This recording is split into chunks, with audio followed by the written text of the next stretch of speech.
மக்களே வணக்கம். நாம் நிறைய பேர் என்ன செய்கிறோம் அப்படின்னா, பணம் இருந்தால் சந்தோஷம் வந்துடும், மகிழ்ச்சி வந்துடும், மரியாதை வந்துடும் அப்படின்னு நம்ம தப்பு கணக்கு போட்டுருக்கோம். அது தவறு. அதைத்தான் நான் இந்த வீடியோ மூலமாக உங்களுக்கு உணர்த்தவிருக்கின்றேன். அந்த காலத்தில் பார்த்தீர்கள் என்றால், ஏழை வீட்டில் மண் பாத்திரம்தான் இருக்கும்.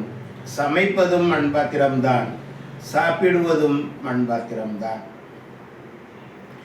ஆனால் ஏழை வீட்டிலோ குடிக்க கஞ்சி இருக்காது, உணவு இருக்காது.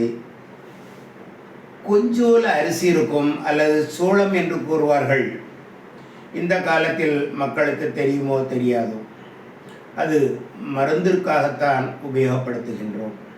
ஆக அந்த சிறிது சோளத்தை கஞ்சியாக காய்த்து, அதற்கு குழம்பு கூட்டு என்று எதுவுமே கிடையாது, அதை அந்த மண் சட்டியிலோ அல்லது கூடிப்போனால் அலுமினிய சட்டியிலோ ஊற்றி அதை குடித்து, ஒரு மிளகாயையோ மிளகுவத்தலையோ, மிளகுவத்தல் அது கூட கிடையாது. ஆனால்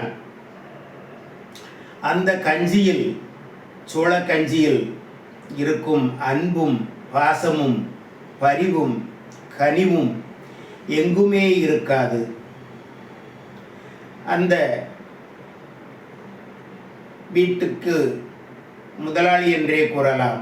கணவன் வேலைக்கு போயிற்று உடம்பு வலியால் மிகவும் கஷ்டப்படுவான். கஷ்டப்பட்டு அவன் அந்த காடி கஞ்சியை குடித்துவிட்டு அப்படியே நிம்மதியாக தூங்கி விடுவான். ஒரு செகண்டில் அவன் தூங்கி விடுவான். ஆனால் அதற்கு மாறாக நீங்கள் பணக்காரர் வீட்டில் பார்த்தீர்கள் என்றால், வெள்ளித்தட்டு இருக்கும், வெள்ளி டம்ளர் இருக்கும், கையளம்போதோ வெள்ளி பாத்திரம்தான். ஆனால் அந்த சாப்பாட்டை செய்வதோ ஒரு வேலைக்காரனாகத்தான் இருக்கும்.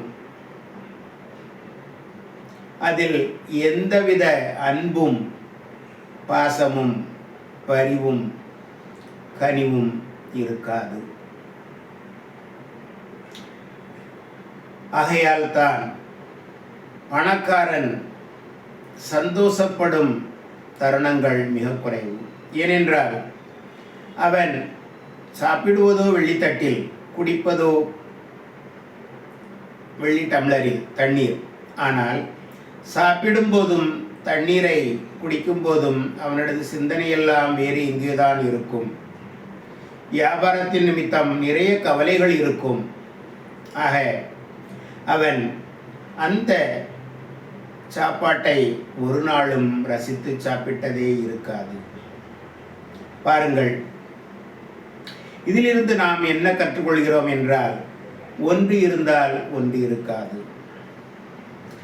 ஏழையாக இருப்பவனுக்கு பணம் இருக்காது, ஆனால் சந்தோஷம் கிடைக்கும். பணக்காரனுக்கு